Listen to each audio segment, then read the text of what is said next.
guys think I'm crazy signing up for Marion's class again? I feel like she still thinks I'm an absolute freak. Why did you sign up? To redeem myself? I'm sure you'll be fine. Absolutely. My name is Rachel Furch and I am with Screen Rant. So lovely to chat with you both. You too. Yeah, you too. Well, I am so excited that we're finally getting season 2. It's been 2 years.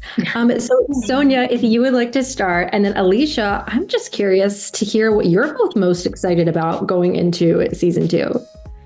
Oh man. I mean, I'm just excited about really everyone's performance. I think like we get to see so much more of everyone's characters this season, and the cast is just like really kills it. And I'm just excited for people to come on the journey and experience it. I hope it's fun. We had a lot of fun making it, so I hope you have fun watching it.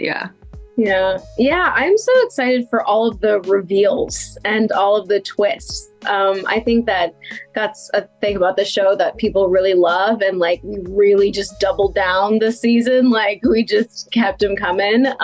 So yeah, I'm just excited about that, and see like, you know, everyone's predictions and, you know, how they feel about the different things that happen. Oh my gosh, so many twists. My head is still spinning from season 1. It's been 2 years. So, well, Sonia, we got to talk about what happened with Pippa at the end of last season. She was falsely accused of sending the letter, and it really damaged her relationship with Wrigley. So how would you describe their relationship going forward? Yeah, I mean, like they don't really have one at all in the beginning of the season. They haven't spoken. All of his teammates are like bullying the hell out of me. He's not doing anything about it.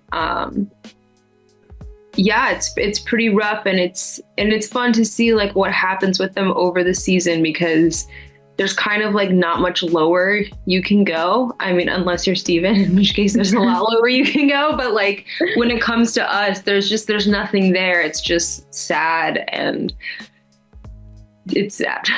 Yeah. No. Well, Alicia, to go over to you, as far as the college timeline goes, we end season 1 with Stephen and Diana back together.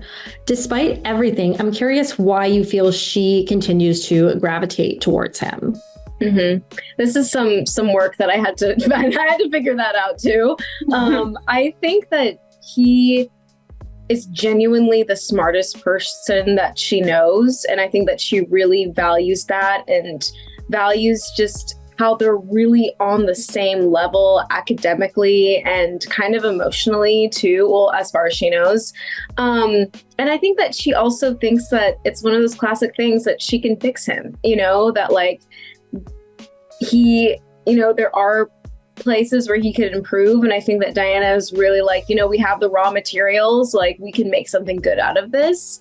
And I think she also she genuinely loves him and really cares about him, and thinks that they're like a great couple and that they're going to lead a very successful life together. So yeah, it's one of those things where it's just like you're really blinded by love. Yeah, well, going off of that, obviously another huge twist in the season finale is that, I mean, they're not together anymore. Stephen is with Lydia. Is that something that surprised you? Like, did you have the script ahead of time? Or when did you find out about that twist? Yeah, I think we've probably known about that for a little while, but it's still interesting, like seeing how they get together, and that still really isn't like explicitly revealed this season, but seeing like the like small interactions and scenes that they have together is really interesting. I think that like by the end, Diana's probably just happy that like he's not her problem anymore, you know. And Sonia, we saw Pippa explore her sexuality last season. Is that something that will continue in season 2?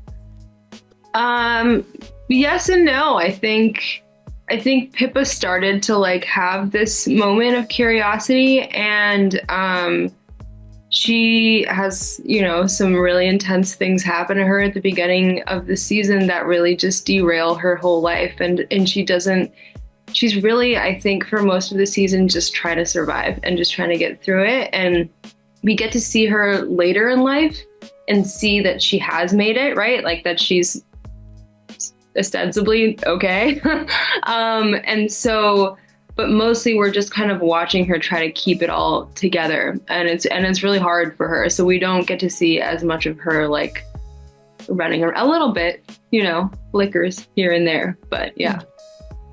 Well, on the friendship side of things, do you feel that Pippa, Lucy, and Bree are true friends, or do you think that maybe they're just kind of there because that's how they ended up?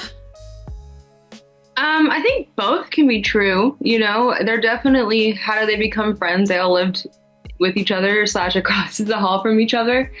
And there's definitely a lot of flaws and just complicated, maybe not very good aspects of the relationship. But we also see moments of them trying to take care of each other, trying to show up for each other, trying to understand each other, and maybe not always doing the best job at that. But there is definitely like a depth to it, even if it's complicated and toxic sometimes.